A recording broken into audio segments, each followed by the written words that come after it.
क्या इस युद्ध की वजह से दुनिया भर में कोविड की तरह लॉकडाउन लग सकता है? ये भी बहुत सारे लोग आशंका जता रहे हैं। कोविड में लॉकडाउन इसलिए लगाया गया ताकि कोरोना वायरस का संक्रमण ना फैले और लोगों की जान बचाई जा सके। लेकिन इस बार लॉकडाउन इसलिए लग सकता है ताकि ऊर्जा बचाई जा सके, जिसकी इस समय पूरी दुनिया में बहुत कमी है। दुनिया के कई देशों में स्कूल और कॉलेज बंद कर दिए गए हैं। कई देशों में सरकारी ऑफिसों में हफ्ते में सिर्फ 4 दिन काम हो रहा है और 50% कर्मचारी वर्क फ्रॉम होम कर रहे हैं। कई देशों में पेट्रोल और डीजल जो लोगों को दिया जा रहा है उसकी सीमा तय कर दी गई है कि किसी भी व्यक्ति को एक सीमा से ऊपर पेट्रोल या डीजल नहीं बेचा जाएगा। कई देशों में पेट्रोल, डीजल और एलपीजी सिलेंडर की कमी हो गई है, इसलिए वहां पर राशनिंग हो गई है।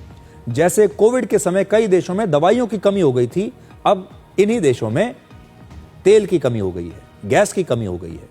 कोविड के समय दुनिया भर में सोशल डिस्टेंसिंग के लिए लोगों को घर पर रहने की सलाह दी जा रही थी। इस समय लोगों को फ्यूल बचाने के लिए घरों में रहने की सलाह दी जा रही है और कम से कम बिजली इस्तेमाल करने की अपील बहुत सारे देश अपनी जनता से कर रहे हैं।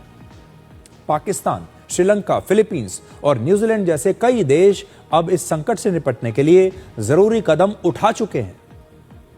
इसलिए अब आप इन तस्वीरों को जरा देखिए। श्रीलंका में वर्क फ्रॉम होम और सरकारी दफ्तरों में हफ्ते में 4 दिन ही काम होने की वजह से सड़कें, दफ्तर और बस स्टैंड अगर आप देखेंगे तो वहां पर सन्नाटा है। ये श्रीलंका की तस्वीरें आप देख रहे हैं, कोलंबो में की 25 मार्च की तस्वीरें हैं और अब आप देखिए कैसे वहां पर सन्नाटा है, सड़कें खाली पड़ी हैं।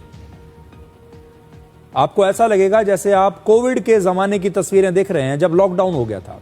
ऐसा माहौल पिछली बार आपने कोविड लॉकडाउन के समय देखा होगा जैसा अभी आप देख रहे हैं।